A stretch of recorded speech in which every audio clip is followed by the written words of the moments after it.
We're talking about Edinburgh in this part of the programme, and I wonder if you've ever been up there. Fancy taking a show up there? Well, it's celebrating its 75th anniversary this August. It's world-renowned arts festival. If you haven't been to it, it is one of those things that must be on your bucket list. It really must. Well, I'm very pleased to say that we've got two people at least going up from Essex. We've just spoken to Vicky Clubb from Colchester, and Copford-born Jaz Skingle's debut show Ghost Therapy is also heading north of the border. Very pleased to say Jaz joins us now. Ghost Therapy, Jaz. Good afternoon. Afternoon. Hi. Now, it's your debut show as a writer, I believe. Did you imagine you'd be taking it to Edinburgh? I've always really wanted to take it to Edinburgh. I didn't think I'd ever do it, and especially not this young. I'm only 18. Exactly. That's incredible, though. You're at the right age as well. Get up there. You'll be going up there for a couple of years and then be a star. So what's it all about, Ghost Therapy? I like that. I like the title. Oh, thank you. So Ghost Therapy is a family-friendly comedy with the lead role being Dr. Soul, who explores all the different ghost problems. So I've got one ghost who wants to be scary but isn't very good at it, one ghost that wants to be friendly. It just explores all the ghost problems in a magical mix. And it's sold out at the Colchester's Fringe Festival at the Headgate Theatre. That's brilliant. Yeah, that was my preview. I had two previews there, and yeah, both nights sold out, and that was an amazing opportunity. That's where I met my cast. And we all decided, I asked them, because I always wanted to go to Edinburgh, I was like, are you going to be willing to go to Edinburgh with me? And they all loved the idea of it, and we've been working really hard with rehearsals through June and July to get ready for it again.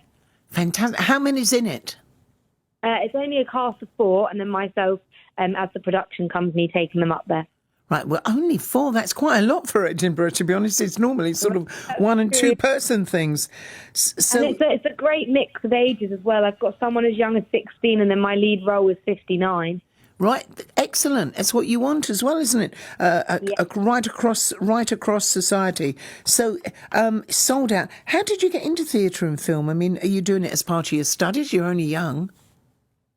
So I've done theatre and creative arts my entire life. I used to go to Stagecoach, the theatre school in Colchester. Right. And then I've acted all the way through high school, and I used to do TV adverts.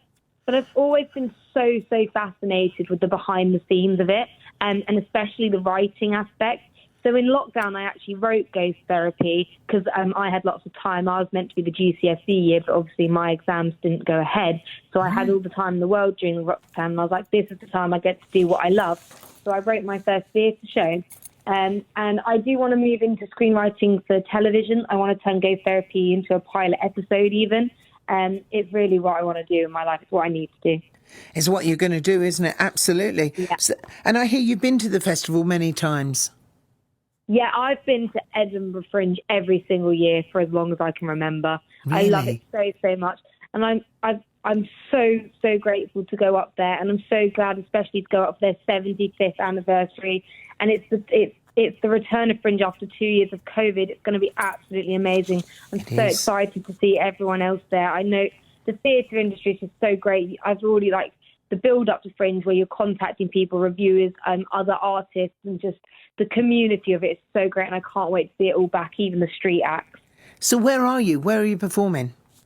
So my show is at the Zoo Playground 2, which is in the high school yards, not far from the Royal Mile at all. And it's at 11:50, or there's another showing at 7:20 p.m. 2 shows a day? Yeah, 11:50 a.m. or 7:20 p.m. That's incredible to get 2 shows in there. I'm very lucky. Yeah, what about digs? Where are you staying? We're just staying at a little university accommodation. Ah, good, yes. That's perfect, that is. You've managed to get that. You must have booked that up early. Yeah, it was all about planning with this, and I've learned so many things. And actually, I got quite lucky because I learned that a lot of Fringe artists actually stay at the university accommodation because it's so easy, and it's only a 20-minute walk in, if that. Yeah, that's my sister stayed up there when she came up to see me in my show. We took marvellous. we took a beautiful flat with like 2 extra bedrooms. It cost a fortune, but at the time I could afford it and loved to do it. But it was just the best time ever, and I'm sure that it will be for you. So where do you see yourself in 5 years' time? Where do you see yourself? In 5 years' time, I will have finished university, and I see myself in a writer's room writing for television and trying to sell my original IP. I'm going to remember your name. And so should everybody. So get up and see Ghost Therapy. What would you say to everyone who's listening in Copford? What would you say to them about coming up to the festival and coming to see your show? The festival is hands down one of the greatest things in like the whole of Europe. It's just so lively. If you love theatre, if you love seeing random shows, you need to go to Edinburgh and to come see my show, especially because I've actually learned that it's very unusual to find family-friendly theatre. There's a lot of shows for children that are like game showy, but not a lot of theatre, so it's very unique. It's new writing, come support people you know, come support artists you don't know. It's just an amazing experience. And if you want to know more, just follow my handle on Jazz Skingle Productions on all social media platforms. Very well done indeed. You'll go far. Jazz, thanks very much indeed. Break a leg when you open, and I hope your show does really well.